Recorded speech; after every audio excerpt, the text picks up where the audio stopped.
mata hati kami selalu memandang-Mu dengan penuh harap dan penuh syukur ya Tuhan. Memasuki minggu kedua di dalam tahun ini, kami tetap memandang Tuhan. Langkah kaki kami tak akan kami berjalan kalau Tuhan tidak yang menuntun. Terima kasih Tuhan Yesus. Sore ini dalam ibadah ini, Engkau melihat setiap umat-Mu yang mencari Engkau dengan sungguh-sungguh. Biarlah mereka boleh berjumpa dengan Tuhan, berjumpa dengan lawatan Tuhan, berjumpa dengan kuasa Tuhan, berjumpa dengan mujizat Tuhan. Terima kasih Bapa, berkati umat-Mu yang hadir sore ini. Juga firman yang mau ditaburkan lewat hamba-Mu, biar Roh Kudus sendiri yang berbicara. Terima kasih Bapa, dalam nama Yesus, amin. Boleh duduk kembali saudara-saudara, shalom. Senang jumpa saudara-saudara semuanya, selamat tahun baru. Buat yang belum saya ucapkan selamat tahun baru. Kiranya di tahun ini saudara-saudara boleh semakin diberkati Tuhan. Yang amin cuma 5 orang, yang lainnya lagi bengong atau enggak mengaminkan. Saudara-saudara, kalau bicara tentang pertolongan mujizat Tuhan, kita nih harusnya sebagai ciptaan Tuhan teriak sekencang-kencangnya. Amin, gitu. Nah saudara-saudara, hari ini kan minggu kedua di dalam tahun ini. Hari sudah berjalan 11 hari ya. Gimana saudara-saudara 11 hari ini? Ada sukacita? Yang di atas ada sukacita? Ya, saudara-saudara, tema kita pada hari ini, kita masih berbicara tentang pemeliharaan Allah bagi umatnya. Ini tema bulan ini, pemeliharaan Allah bagi umatnya. Di dalam pemeliharaan Allah ini kita tahu bahwa Tuhan tidak pernah meninggalkan kita. Dan dalam tahun ini kita tahu kita berjalan sampai akhir tahun, Tuhan tetap memelihara kita. Ada amin? Ya, kan ketinggalan lagi amin ya. Enggak boleh lupa saudara-saudara, mata kita ini harus selalu tertuju kepada Dia. Sampai hari ini 2 minggu sudah berjalan, korban dari pesawat yang jatuh itu belum lengkap ditemukan.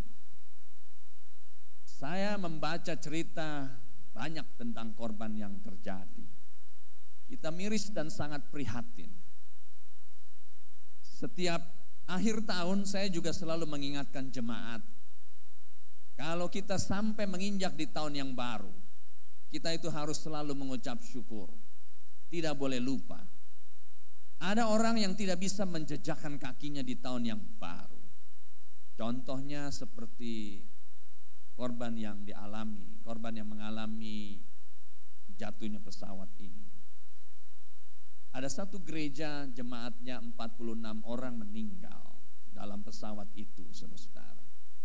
Saya tidak bisa membayangkan kalau gembala betapa sedihnya kehilangan 46 jemaat sekaligus dalam satu pesawat. Saya tidak bisa membayangkan. Lalu saudara-saudara, saya mendengar cerita ada 2 anak muda yang pulang dari sekolahnya di Australia, khusus mau jalan-jalan dengan orang tuanya yang ada di Surabaya, berangkat ke Singapura. Tapi ternyata mereka sudah terbang jauh-jauh untuk jalan-jalan, jemput orang tuanya ke Surabaya dan pergi ke Singapura. Mereka tidak sampai di Singapura. Sedih kalau baca cerita seperti itu. Itu bagian dari hidup yang harus dialami oleh manusia. Beda-beda memang orang mengalami sejarah hidupnya. Ada yang seperti itu. Ada juga yang parah. Ada juga yang mengalami pergantian tahun dengan berkat yang berlimpah. Tetapi semuanya kita jangan pernah lupa. Di balik itu semua, di atas itu semua, di dalam itu semua, ada pemeliharaan Allah yang tidak pernah lepas atas setiap umatnya. Kalau saudara bertanya, apakah Allah tetap memelihara atas orang-orang Kristen yang jatuh pesawat itu? Yang jumlahnya lebih dari hampir separuh dari penumpang di pesawat itu adalah anak-anak Tuhan. Apakah Allah tidak memelihara mereka? Itu pertanyaan besar dari anggota keluarga yang hadir maupun jemaat yang kehilangan. Saudara-saudara, pemeliharaan Allah itu sempurna. Kok nggak ada amin? Kita harus aminkan dan imani hal itu. Walaupun dalam segala hal yang berat seperti itu, Allah tetap memelihara. Sebelum saya mulai, saya mau cerita dulu satu orang. Nanti saya cerita lagi yang lain. Satu orang pengusaha berkata kepada saya begini, kenapa ya? Ketika saya mau semakin dekat dengan Tuhan, bukannya berkat yang saya alami, bukannya usaha saya semakin maju, tapi tantangan bertubi-tubi yang saya hadapi. Bahkan seolah-olah membuat saya ini tergoda meninggalkan Tuhan lagi. Saya cuma tersenyum mendengarnya dan saya bilang, itu biasa. Apalagi buat orang yang mau dekat dengan Tuhan. Itu biasa. Godaan untuk meninggalkan Tuhan lewat berbagai macam cara akan dilakukan oleh dunia ini maupun oleh iblis supaya kita tinggalkan Tuhan. Gitu. Nah, hari ini saudara-saudara, kita perlu pahami tema ini bagus buat kita di awal tahun. Pemeliharaan Allah bagi umatnya itu sempurna. Biar saudara-saudara menyimak betul khotbah-khotbah yang ada. Minggu lalu kita bicara tentang saya lupa ya. Tapi hari ini kita bicara tentang pemeliharaan Allah bagi umatnya, dan Allah menyatakan mujizat dalam setiap umatnya. Mujizat itu masih ada sampai hari ini. Sebelum kita masuk dalam hal itu, kita lihat dulu hal yang pertama. Saudara-saudara, di dalam hidup manusia, boleh diklik, akan terjadi masa-masa yang sukar. Ini tidak akan terjadi, tapi terjadi. Coba kita lihat dulu beberapa ayat. Matius 24. Matius 24 ayatnya cukup panjang. Kita mau lihat beberapa ayat. Di tampilan saya ini saya taruh 3 ayat, tapi kita buka Alkitab Matius 24. Saudara-saudara nanti bisa baca di rumah dari ayat yang ke-1 seluruhnya lah sampai seluruh pasal 24 ini. Tapi kita baca mulai dari ayat yang ke-6. Bergiliran ya sampai ayat yang ke-12 deh. Kamu akan mendengar deru perang atau kabar-kabar tentang perang. Namun berawas-awaslah, jangan kamu gelisah. Sebab semuanya itu harus terjadi, tetapi itu belum kesudahannya. Saudara-saudara, 7.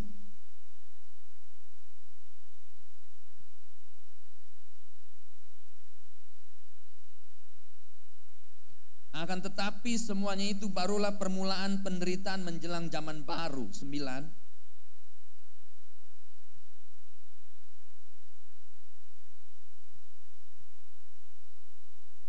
Dan banyak orang akan murtad, dan mereka akan saling menyerahkan dan saling membenci. 11. Dan karena makin bertambahnya kedurhakaan, maka kasih kebanyakan orang akan jadi dingin. Sampai situ.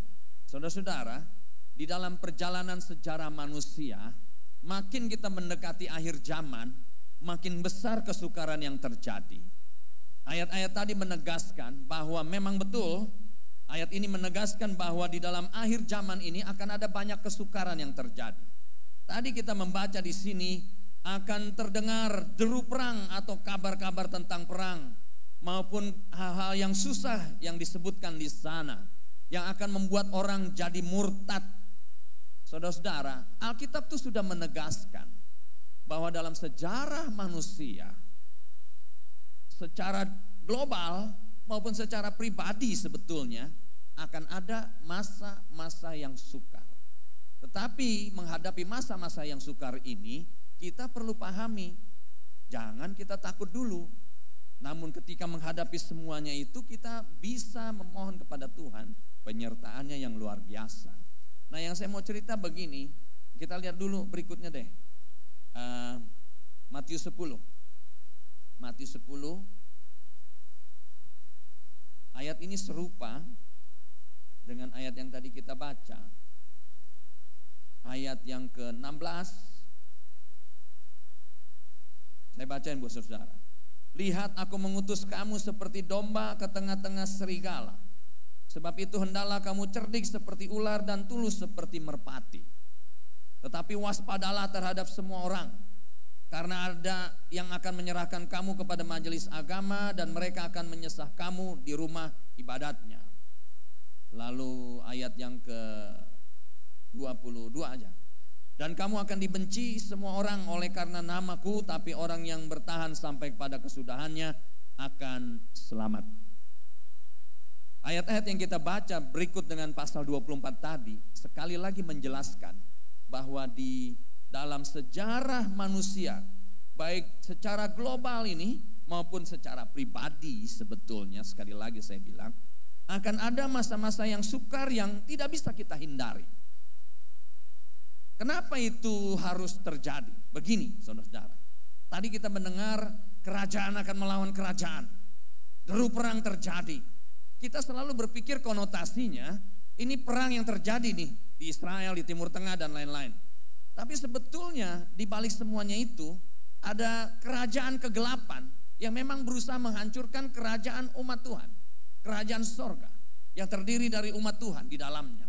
Nah, mereka ini sebetulnya di balik layar dari semuanya itu yang mau menghancurkan anak-anak Tuhan. Kalau kita bicara tentang perang, orang konotasinya adalah tembak-tembakan, bom dan sebagainya. Zaman sekarang ini perangnya sudah hampir di banyak aspek, saudara-saudara. Semalam saya menonton sebuah film, dan saya baru ngeh bahwa memang sebetulnya perang yang terjadi sekarang terjadi di banyak aspek. Tidak hanya perang yang sesungguhnya yang biasa kita lihat itu di tayangan, ada bom dan sebagainya, ada teroris di kota Paris dan sebagainya. Bukan cuma itu, saudara-saudara. Perang ekonomi.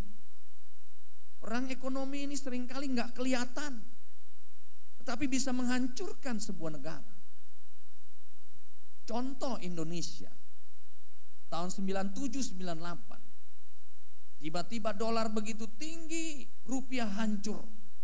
Nilai 100 hanya tinggal 20 rupiah. Coba saudara bayangkan. Hancurnya begitu tinggi. Nah, di balik ini semua sebetulnya ada perang ekonomi. Nggak ada yang tahu, orang hanya berpikir dolar naik. Di balik itu ada satu strategi yang luar biasa yang didesain oleh, ini udah bicara nih, kekuatan negara yang begitu besar, kekuatan orang-orang yang memegang ekonomi secara global, dan mereka bisa menggoncang negara. Akhirnya apa? Pak Harto jatuh. Ditambah dengan kerusuhan, ekonomi datang, boom, kerusuhan datang, boom, jatuhlah presiden. Sekarang nih bisa terjadi gejala-gejala seperti itu. Siapa yang pernah menduga dolar naik lagi? Siapa yang pernah menduga minyak turun? Bup, bup. Siapa yang pernah menduga? Saudara-saudara, paham atau tidak paham, sadar atau enggak sadar, ekonomi ini sekarang sedang dijepit. Saya kasihan dengan orang-orang yang berpendapatan pas-pasan, bagaimana mereka bisa hidup. Coba kita kalau pergi belanja sekarang, udah banyak orang ngomong sama saya, termasuk istri saya. Belanja ke mall, belanja ke supermarket, belanja ke pasar tradisional, nggak beda jauh. Dulu uang 1 juta ya, itu bisa belanja pulang bawa tentengannya banyak dan berat. Sekarang uang 1 juta, tentengannya ringan. Kemana itu semua? Ada yang sedang menelan, saudara. Nggak ada yang tahu. Orang cuma pikir, kenapa ya barang-barang naik? Di balik itu ada peperangan ekonomi yang sedang terjadi. Peperangan yang lain juga banyak terjadi, saudara. Nah, saya kasih tahu, ini mendatangkan keadaan yang sukar buat seluruh dunia, termasuk buat anak-anak Tuhan. Kita nggak bisa hindari. Kita mau lari kemana? Ke planet Mars? Nggak bisa. Kita mau lari ke bulan? Nggak bisa hidup. Ongkosnya mahal, lebih besar dari biaya hidup kita di sini untuk pergi ke sono kan. Kalau pergi cuma ke kampung rambutan, ya murah lah. ya toh. Tapi kalau pergi ke sana, dan juga nggak ada yang nanam di sana, toh. Bayam nggak ada, semua nggak ada. Nah, saudara-saudara, keadaan ini memang dibentuk oleh kerajaan kegelapan. Untuk apa? Menghancurkan anak-anak Tuhan juga. Imannya tuh digoncang, jatuh lu, gitu. Supaya mereka jatuh. Mereka nggak lagi berharap sama Tuhan. Cari aja yang lain, gitu. Banyak orang Alkitab bilang akan murtad. Tapi kita berdoa jangan ada di antara kita. Ada amin. Penampian akan dan sudah berlangsung. Pastikan kita lulus. Jangan gak lulus. Makanya firman Tuhan berkata, berjaga-jagalah dan waspadalah dalam menanti kedatangannya. Alkitab dengan tegas mengatakan hal itu. Baik secara langsung Tuhan berbicara. Tuhan Yesus langsung berbicara. Atau lewat banyak perumpamaan. Gadis pandai, gadis bodoh, talenta dan sebagainya. Itu tujuannya mengingatkan kita. Supaya kita ini benar-benar setia dan siap sedia menghadapi masa-masa yang sukar. Baik yang berlangsung global maupun dalam jalan hidup kita pribadi. Begitu, saudara-saudara. Jadi jangan gelisah, jangan takut. Alkitab sudah berbicara. Dan Tuhan Yesus bicara tadi di dalam Matius 10. Dia berkata, lihat nih, aku mengutus kamu ke tengah-tengah serigala. Berarti dunia sekeliling kita ini banyak serigala. Nah kita nih, Tuhan bilang kita harus siap. Dan kita juga dibekali oleh Tuhan dengan Roh Kudusnya, dengan kuasanya, dengan mujizatnya, dengan pertolongannya, supaya kita siap. Dan dia bilang sama kita, supaya kita cerdik seperti ular dan tulus seperti merpati untuk menghadapi dunia yang semakin penuh dengan serigala. Sayang, ada orang-orang yang tidak siap seperti itu. Mereka balik. Tidak cerdik seperti ular, cerdiknya seperti yang lain. Tidak tulus seperti merpati, tulusnya seperti yang lain. Akhirnya apa? Jatuh, gagal. Gitu, saudara-saudara. Masa yang sukar akan terjadi. Tadi yang saya cerita, pengusaha itu. Ada pengusaha lain datang sama saya. Dan saya mau berangkat ke Balikpapan untuk mendoakan dia. Kadang-kadang kalau dorongan Roh Kudus bilang sama kita, kita nggak boleh tolak. Orang ini cerita sama saya. Saya dan istri saya, dia juga dengan istrinya. Usahanya sekarang sedang mengalami masa-masa yang berat. Dia adalah kontraktor dari batu bara. Bukan pengusaha batu bara, kontraktornya ngangkutin batu bara pakai truk-truk yang besar. Hutangnya nggak dibayar orang, dan jumlahnya saya terkaget-kaget, saudara. Karena jumlahnya itu bisa bangun ribuan gereja di Indonesia, bukan satu gereja, ribuan gereja. Saya nggak sebut deh nilainya, terlalu besar untuk saya sebut. Dan saya tanya, kenapa gak ditagih? Susah Pak Kiki nagihnya. Lalu dia cerita, yang dia hadapi ini adalah pejabat-pejabat, anak-anak pejabat dan sebagainya. Bahkan anak dari ketua partai yang terkenal di Indonesia. Saudara-saudara, dia bilang begini, Pak Kiki, saya ini bingung. Saya harus ngadepin hal kayak gini tuh berat sekali. Iman saya itu udah goncang banget Pak Kiki. Ya saya bisa bayangin saudara, karena nilai yang belum dibayar itu begitu tinggi. Dan sudah lebih dari 1 tahun dia belum dapat. Cicilannya aja susah. Lalu saya kuatkan dia, kita bagikan firman, saya tumpang tangan buat dia. Kasihan. Tapi kita nggak perlu heran. Iblis di balik semuanya itu memang bisa berusaha menghancurkan anak-anak Tuhan yang punya potensi untuk Tuhan pakai ini hancur. tapi kita bisa menopang. Topang dengan doa, topang dengan kekuatan ilahi. Ada amin. Makanya doa itu penting, saudara-saudara. Istri-istri di sini perlu mendoakan suaminya yang masuk ke medan laga perjuangan ekonomi di mana sekelilingnya ada serigala-serigala. Suami-suami juga mesti berdoa buat keluarganya. Doa Selasa itu sangat penting di tempat ini supaya kita sama-sama berdoa. Jangan pikir doa itu nggak ada kuasanya. Doa itu sangat berkuasa. Minimal kita bisa konteks sama Tuhan dan memohon kekuatan dari Tuhan. Urusan pertolongan itu urusan Tuhan, tapi kita bisa teriak sama Dia, bisa menangis pada Dia. Dan Tuhan bisa memberikan pertolongan.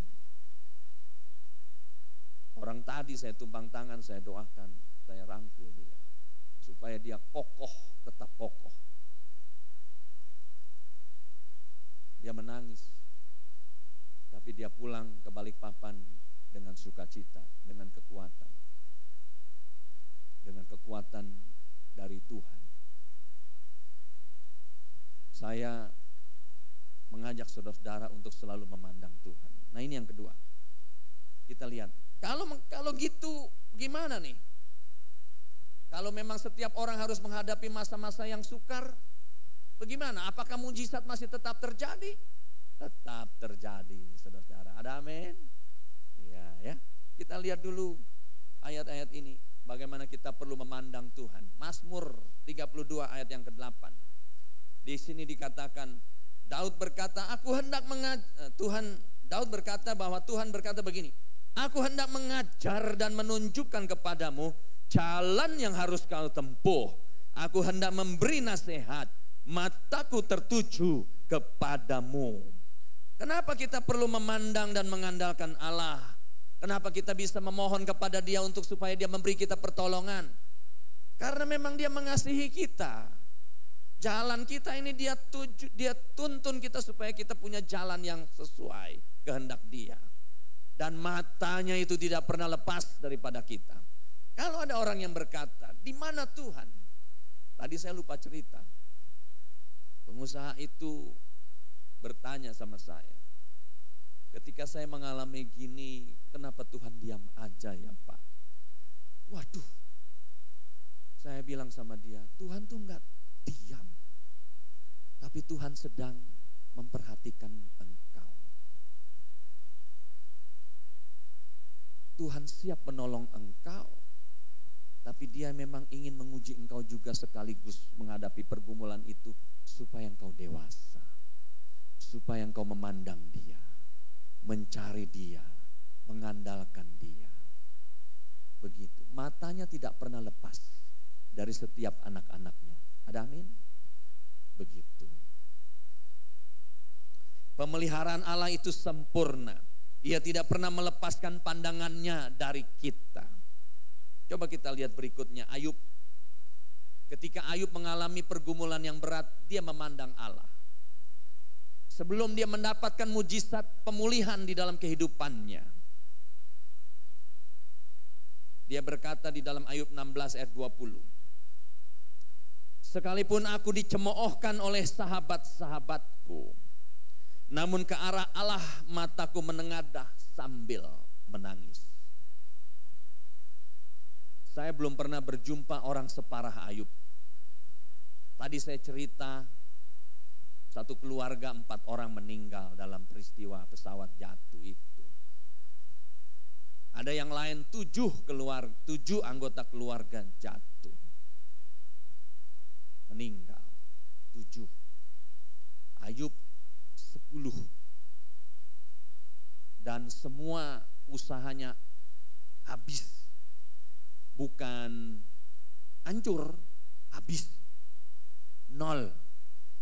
Mungkin kalau dia punya utang, dia nggak bisa bayar utangnya kali. Karena semua hartanya habis, usahanya habis. Tetapi ketika dia mengalami itu, bahkan istrinya mencemooh dia supaya dia menolak Tuhan, murtad dari Tuhan, dia tetap setia.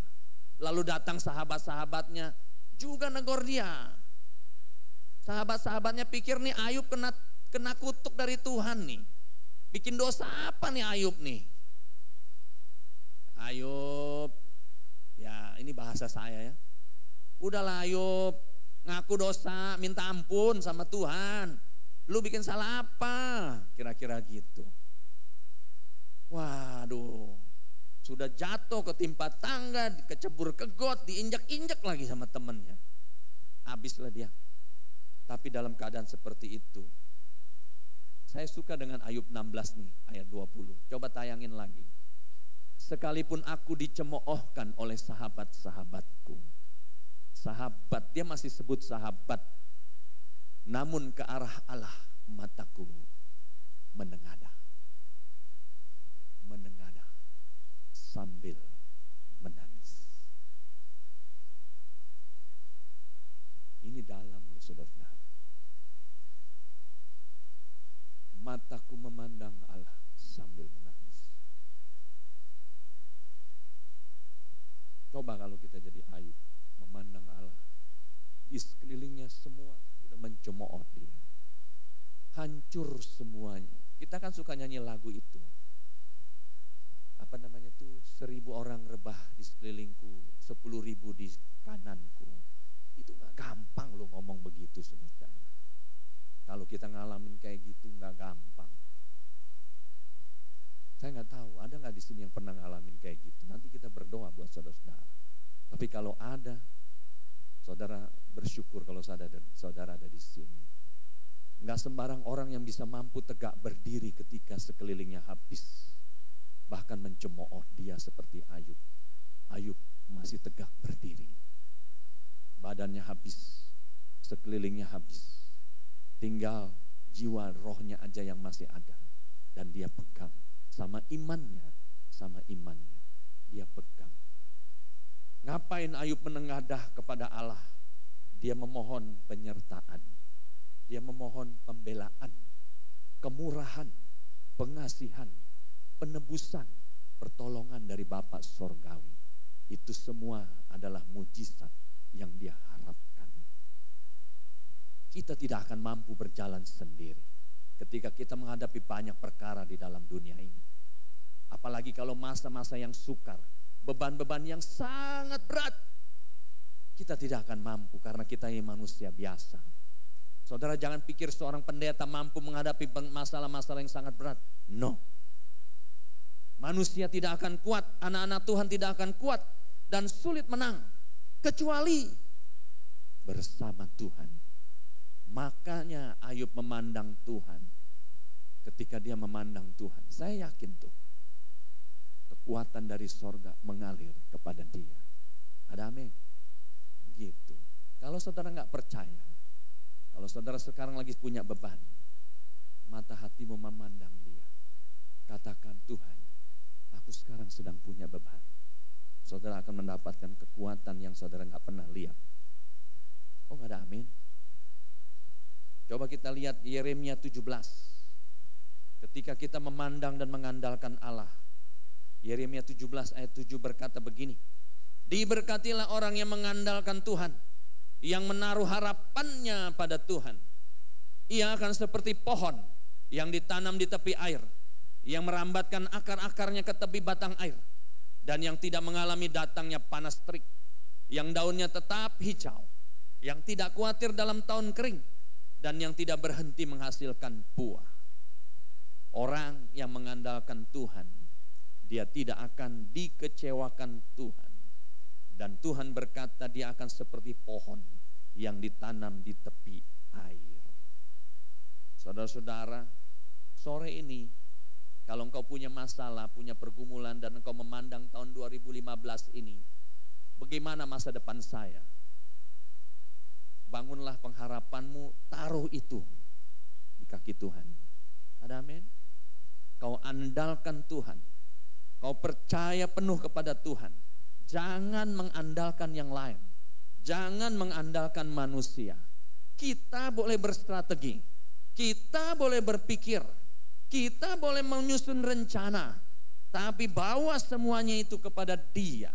Karena Dia yang tahu masa depan. Dan Dia yang bisa membekali kita dengan bekal yang kita butuhkan. Begitu, saudara-saudara.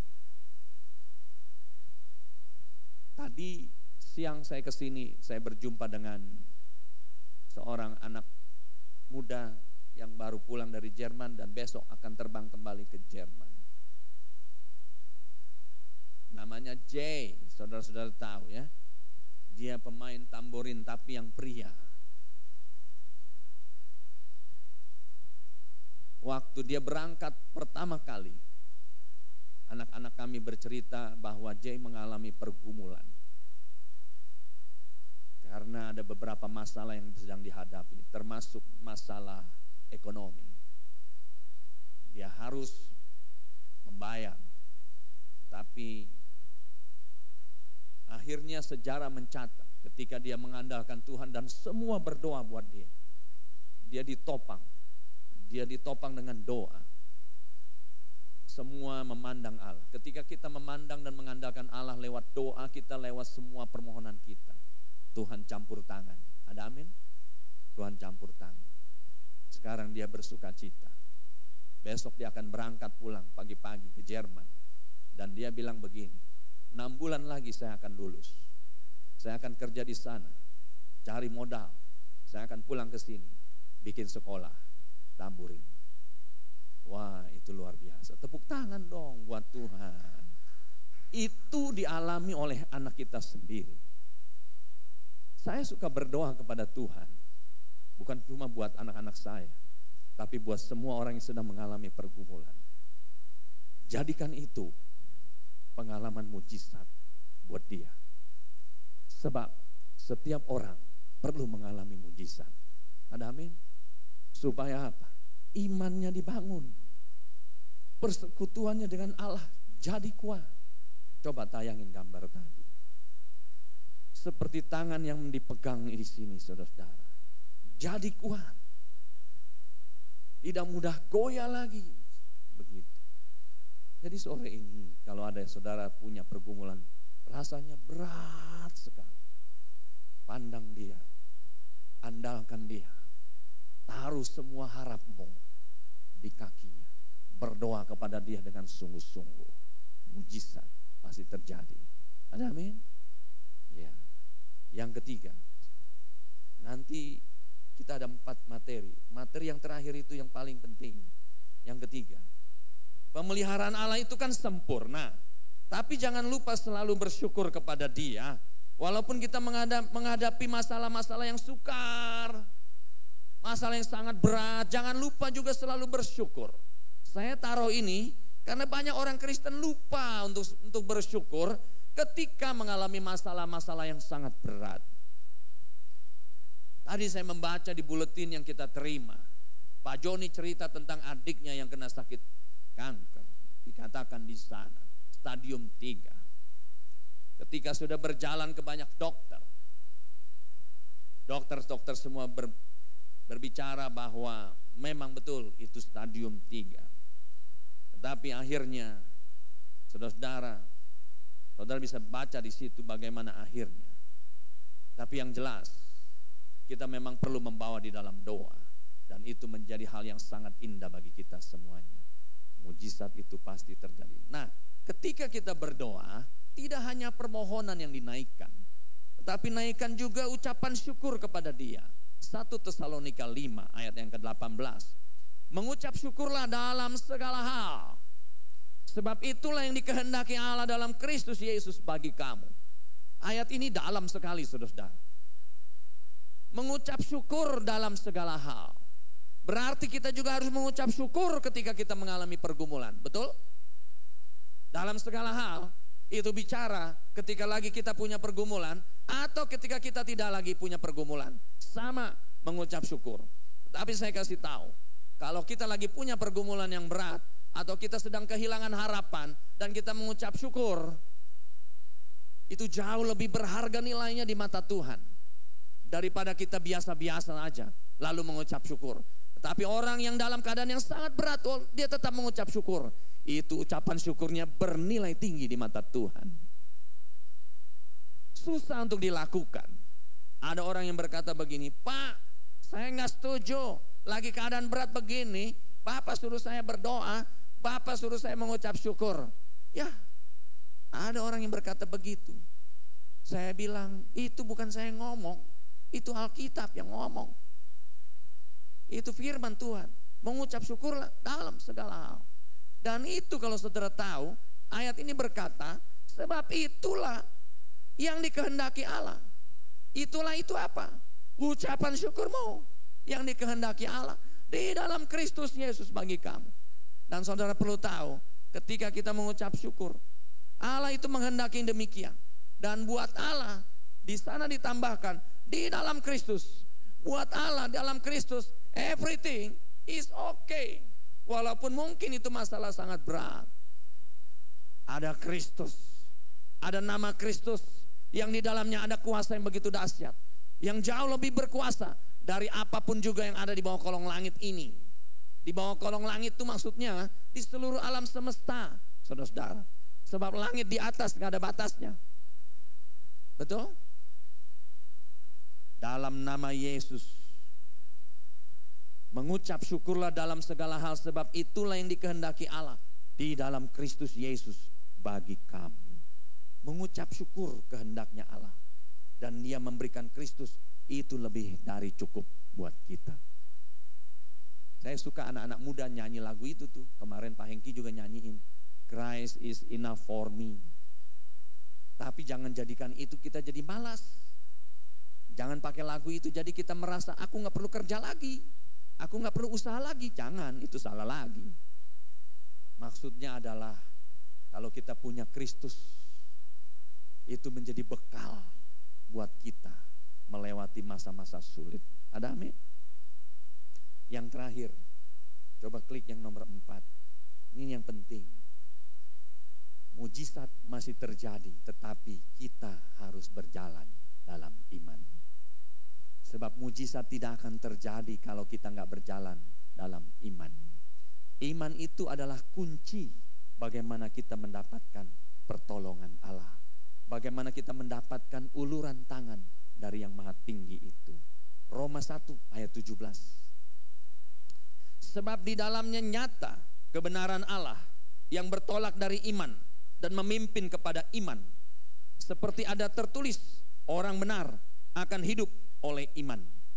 Ayat ini berkata di dalamnya nyata kebenaran Allah, firman Allah. Allah itu pasti menggenapinya. Bertolaknya dari mana? Dari iman. Dan memimpin kepada siapa? Iman lagi. Seperti ada tertulis, orang benar akan hidup oleh iman. Firman Tuhan dengan tegas berkata, orang benar itu akan hidup oleh iman. Jadi saudara-saudara, kalau kita lihat ayat ini, iman itu akan membuat orang dibenarkan, itu yang pertama. Yang kedua, iman akan membuat orang benar hidup. Yang ketiga, iman akan membuat orang benar hidup kekal. Saudara mau pilih yang mana? Tiga-tiganya itu jadi berkat buat kita. Saudara bicara tentang hidup, kita perlu iman. Saudara bicara tentang hidup kekal, dari iman kita mendapatkannya. Dari Yesus kita imani. Saudara perlu dibenarkan. Saudara pernah banyak berbuat salah dan dosa, dan saudara minta ampun. Saudara berkata, apakah dosa saya diampuni? Iman saudara akan membenarkan itu, mengaminkan semuanya. Nah, anak-anak Tuhan harus hidup dengan iman ini. Tidak hanya untuk ibadah, tidak hanya untuk doa, tapi hidup dengan iman, berjalan dalam iman. Pengusaha yang tadi bicara sama saya, ketika dia berkata, saya goncang banget Pak Kiki. Saya bilang sama dia, jangan, okelah goncang, tapi jangan luruh iman kamu. Iman kamu tuh harus tetap berdiri. Kan kadang-kadang kalau ada pergumulan berat itu seperti iman kita nih didorong-dorong. Ayo lo, jatuh lo, gugur lo, gagal lo, berantakan lo gitu. Nah saudara-saudara, itu harus tetap kokoh berdiri. Walaupun rasanya susah, tetap tegakkan iman kamu. Walaupun rasanya nggak punya lagi pengharapan, tetap kokohkan iman kamu. Saya sangat suka dengan cerita di dalam Alkitab yang berkata, ketika Abraham sudah tidak punya apapun yang bisa diharapkan lagi, Dan Tuhan berkata sama dia, engkau akan punya anak. Saudara-saudara, Abraham itu kan bukan orang bodoh. Abraham tuh orang pinter. Kalau dia nggak pinter, dia nggak akan kaya raya. Usahanya nggak akan bagus. Alkitab katakan dia orang kaya raya loh. Dia orang pinter. Dia juga ngerti istrinya udah mati pucuk. Nah, ketika ada iklan teh ya, teh di botol itu ya. Teh itu yang bagus katanya dari pucuknya. Saya kalau dengar kata pucuk, saya selalu ingat Abraham. Karena firman Tuhan berkata, walaupun istrinya sudah mati pucuk, tapi dia berharap juga. Waduh, kata dia berharap juga, itu membangkitkan hati saya. Jadi ketika everything hancur, nggak ada yang bisa diharapkan, tapi tiba-tiba Tuhan berkata, kamu akan punya keturunan seperti pasir di laut dan bintang di langit. Istrinya dia lihat udah tua, haidnya udah nggak ada lagi. Itu namanya mati pucuk. Nggak tahu lah itu bahasanya Alkitab ya, mati pucuk. Tapi dia berharap juga loh. Itu dahsyat. Nggak main-main tuh. Dia dengar suara Tuhan umur 75. Istrinya umur 65. Saudara pikir dia baru berharap saat itu? No. Dia nikah mungkin umur 25. Dia menunggu 50 tahun baru dia dengar suara Tuhan umur 75. Nunggu lagi 25 tahun umur 100 baru dapat anak. 1. Tapi Tuhan bilang keturunanmu akan jadi pasir di laut. Seperti pasir di laut. Dahsyat gak tuh? Tapi Alkitab katakan dia berharap juga. 3 kata yang begitu dahsyat. Dan akhirnya menurunkan keturunan yang luar biasa banyaknya. Yang menjadi penguasa ekonomi di dunia zaman sekarang ini. Gitu saudara. Coba kita lihat lagi berikutnya. Alkitab menuliskan dalam Matius 8 ayat 13. Lalu Yesus berkata kepada perwira itu. Perwira ini datang kepada Tuhan dan minta Tuhan menyembuhkan hambanya. Yesus berkata kepada perwira itu, pulanglah dan jadilah kepadamu seperti yang kau percaya. Maka pada saat itu juga sembuhlah hambanya. Perwira ini berkata, Guru, engkau enggak usah datang ke rumahku. Mungkin rumahku jelek, berantakan. Enggak usahlah datang. Katakan aja sepatah kata, maka hambaku akan sembuh. Waduh, itu iman yang dahsyat juga. Dia cuma minta Yesus berkata sepatah kata. Sepatah kata yang diharapkan apa sih? Kata sembuh. Dia cuma bilang, Tuhan ngomong aja dah, sembuh. Hambaku pasti sembuh. Hambanya di mana? Di rumah, nggak dibawa. Tuhan Yesus berkata, iman sebesar ini aku belum pernah lihat di antara orang Israel. Itu dahsyat loh saudara. Saya berdoa biar di tempat ini ada orang yang berkata yang sama, punya iman yang sama. Tuhan, aku mengharapkan satu kata buat usahaku. Tahun 2015 ini pasti berhasil. Kata apa yang diharapkan? Berhasil. Gitu. Ada amin?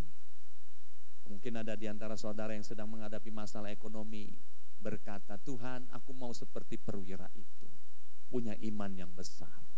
Aku mau berkata, Tuhan katakan aja sepatah kata. Maka ekonomiku akan pulih. Kata apa yang saudara harapkan? Pulih. Gitu. Ada amin? Saya tutup dengan satu ayat terakhir, 2 Korintus 5 ayat yang ke-7. Sebab hidup kami ini adalah hidup karena percaya, bukan karena melihat. Bahasa Inggrisnya ada di situ. For we walk by faith, not by sight. Wah, ini biasa. Kita nggak berjalan lagi dengan mata, tapi berjalan dengan iman. Mujizat pasti terjadi. Iman itu menghidupkan dan membuat pengharapan jadi kenyataan. Ada amin? Jadi jangan pernah berhenti percaya atau berhenti berharap, tapi milikilah iman. Malam ini, kalau saudara punya masalah, saudara mungkin berkata pengharapan saya di tahun 2015 suram. Jangan dulu berkata demikian. Ada Tuhan di atas. Dan mari kita perbaiki semuanya. Kita mau datang berdoa kepada Tuhan. Kita bangkit berdiri. Kita nyanyikan dulu satu lagu. Sebelum kita mau berdoa. Kau tahu hatiku Tuhan, Kau tahu rinduku Tuhan, Kau tahu harapku, Kau tahu mimpiku di tangan-Mu Tuhan. Saudara punya pengharapan, saudara punya mimpi. Katakan itu kepada Tuhan. Yes Lord, this is my dream, this is my hope. Dan aku bawa kepadamu.